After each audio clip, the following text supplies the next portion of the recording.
You may vaguely remember Code Vein, an action RPG that many were referring to as an anime Dark Souls back in 2017. After dropping off the radar, it's now scheduled to release this year, and we've had the opportunity to check out the most recent build. Over a year on, Code Vein's world is now accompanied by a short tutorial, a detailed story that breaks up the action, and 2 additional builds for your character to switch between. So let's take a closer look at what's been added and whether it's been worth the wait.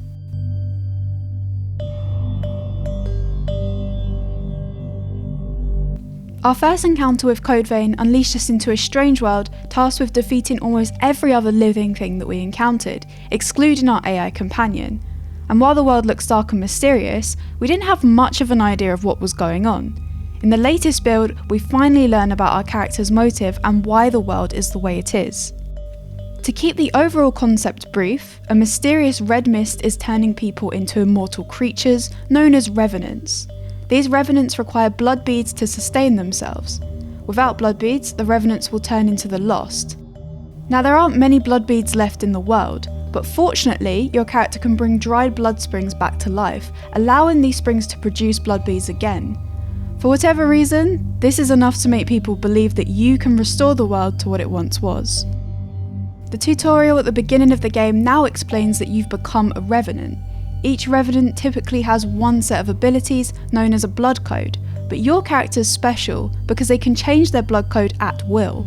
You start with the fighter blood code, which plays much like a standard Dark Souls character, but you have the option of choosing between the ranger, which is kind of like a healer, and caster, which is sort of like a mage as well.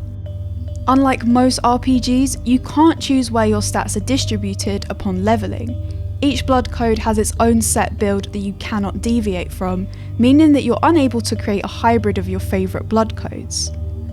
Every blood code comes with a unique set of active and passive gifts.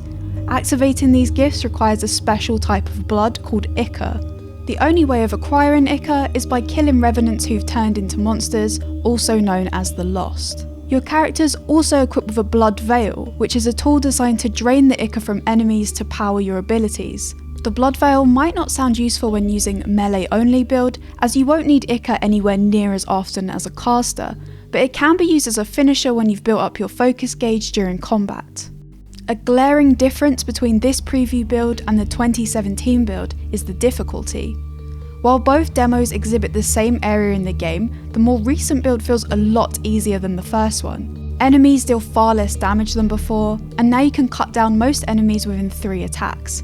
Previously, we heavily depended on our companion to share their health and keep us alive during difficult enemy encounters, whereas now they feel far less useful as they don't really serve much of a purpose. Throughout the game, you'll spend most of your time alongside an AI or human companion. When Code Vein was first revealed back in 2017, we were told that it would be a single player title only, but they've since added online co-op. With this in mind, it seems baffling to us that the companion system is in such a bare-bones state. While these companions are designed to support you, there's no way to set a task for them or direct them towards an enemy to begin a fight. This is extremely frustrating when playing as the caster build, as you need someone to act as a tank during combat. It seems as though online co-op serves to cover over the obvious flaws with the AI companions by taking them out of the picture entirely. One of our complaints from the first preview outlined how poor Code Vein's performance was on the original PS4.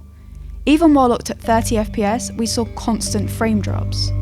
Having now tested the game on the PS4 Pro, it runs an inconsistent 60 FPS, dipping down to 30 FPS during combat. So, while this is an improvement, it's still not as solid as we'd like. Code Vein's story is indisputably deeper than before, and while a number of improvements have certainly had a positive impact on the overall product, we're still not entirely convinced by it. While the story is detailed, it's convoluted and often detracts from the fun, action-heavy moments in the game. Lengthy cutscenes near the beginning of the demo left us feeling quite impatient, and while there are a few occasions where the story is explained more simply, it's very easy to lose interest. As we mentioned earlier, Code Vein's release was originally delayed so that the developer could refine the gameplay, yet from what we've seen, the combat, enemies and environment have changed very little. This is somewhat disappointing, as it's quite difficult to pick out striking differences between the 2 builds. Character customization and the inclusion of a story are noticeable additions, as well as the adjusted character builds and co-op support, although the core aspects of the game still feel the same. The new build feels very familiar, and sadly hasn't succeeded in rekindling our excitement for Code Vein's release later on this year. Thanks for checking out our video, we hope you found it informative. Please leave a comment below if you want to talk, and consider giving us a thumbs up or maybe even subscribing to our channel. Take care, and we'll catch you in our next video or stream.